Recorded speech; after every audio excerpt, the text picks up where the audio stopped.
The coronavirus and the markets. Let's talk about it. This is the Silver Reports Weekly Review, where we take a look at a few of the headlines that moved the markets during the week.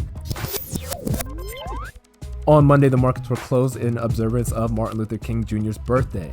On Tuesday, the markets were hit hard by news of the first U.S. case of the coronavirus. The virus that has killed 6 people in China was diagnosed in a male traveler in Washington state. The Dow closed down 152 points on the news, the S&P closed down 8 points, and the Nasdaq closed down 18 points. Also weighing down the markets was the start of Trump's impeachment trial. All eyes were on Netflix as the company reported its first earnings post-Disney+. The company reported North American subscriber growth of 589,000 versus the 611,000 that was expected, but international subscriptions were up.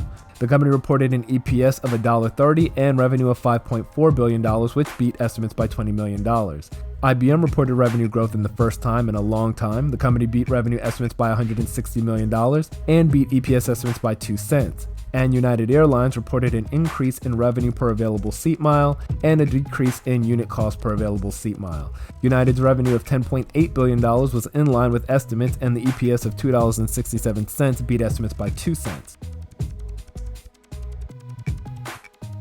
On Wednesday, markets closed mixed. The Dow closed down 9 points, the S&P closed down less than a point, and the Nasdaq closed up 12 points. No one story dominated the markets, but there was news out of China that the government would close transportation from the city of Wuhan, which they've determined to be the epicenter of the coronavirus. Boeing CEO stated the delayed timeline for the 737 MAX's return is due to a recommended simulator training. Ford prepped investors for what we can assume will be a lackluster earnings report. The company disclosed a $2 billion pension-related obligation that'll cut net income by $1.7 billion. Johnson & Johnson reported earnings and beat EPS estimates by a penny, but missed on revenue by $80 million. The company's net income increased by 31% year over year. Considering the pricing pressure on prescription drugs and the allegations of asbestos and baby powder and the litigation coupled with that wasn't a bad quarter for the company despite the $80 million revenue miss.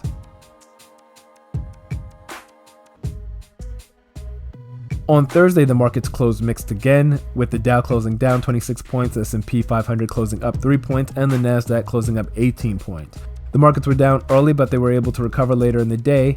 Investors took the World Health Organization's decision to not declare China's coronavirus outbreak a global emergency as a good sign. This happened in spite of China cutting transportation to a second city to contain the virus. In the UK, Parliament passed legislation implementing the withdrawal deal. The bill now opens the door for the country to leave the EU on January 31st, but this isn't the end. The UK will need to establish new trade relations with its old union. In earnings, Intel saw a big jump in after hours after reporting an EPS beat by 27 cents and a revenue beat by $980 million. The blowout quarter was driven by an increase in data center computing revenue and an increase in gross margin. Nice work, Intel. Skyworks, another semiconductor company, reported an EPS beat by 2 cents and a revenue beat by $14.3 million. But the stock dropped on news that Broadcom signed 2 multi-year agreements to supply Apple with wireless components.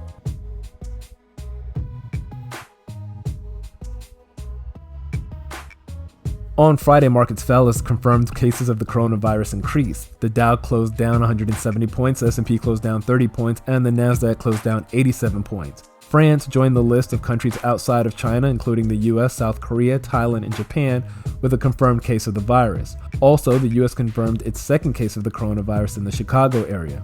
Stay safe out there, guys and girls. The 3 major markets all closed down on the week due to the scares from the coronavirus. In earnings news, American Express graced us with its quarterly earnings. The company reported an EPS beat by 2 cents and revenue of $11.3 billion, which was in line with estimates. The company expects to grow revenue between 8 and 10% in 2020. Not bad. In crypto news, the digital coins all fell during the week, bringing an end to the New Year's bull run.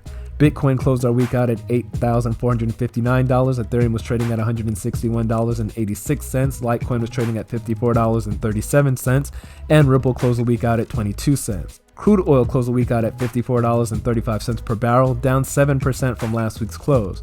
There were fears among oil traders that the coronavirus could affect the current demand for oil. A big winner for the week was SLM Corp, SLM ticker symbol, formerly known as Sallie Mae. The stock increased by 29.5% on the week following a good earnings report. A big loser for the week was Sundance Energy, SNDE, which dropped 28% on the week. The company reported it had increased its borrowing base back on January 14th, but no recent news has been released. If you're ready to get serious about investing and creating wealth for yourself, check out our latest quarterly newsletter, The Silver Report, serious investment ideas presented in a way that experienced and novice investors can understand. If you're ready to master the markets, check out our newsletter at SevilleReport.com. Also, a link to our weekend article in Focus is in the description below. And any headlines you want to read more about, the link to the full stories are also in the description below. Thanks again for checking out the Silver Report's market review. This channel is dedicated to anyone who wants to start investing but doesn't know how or where to start. If you have any questions, ask in the comments section, like and subscribe, and may your next investment be your best investment. See you next week.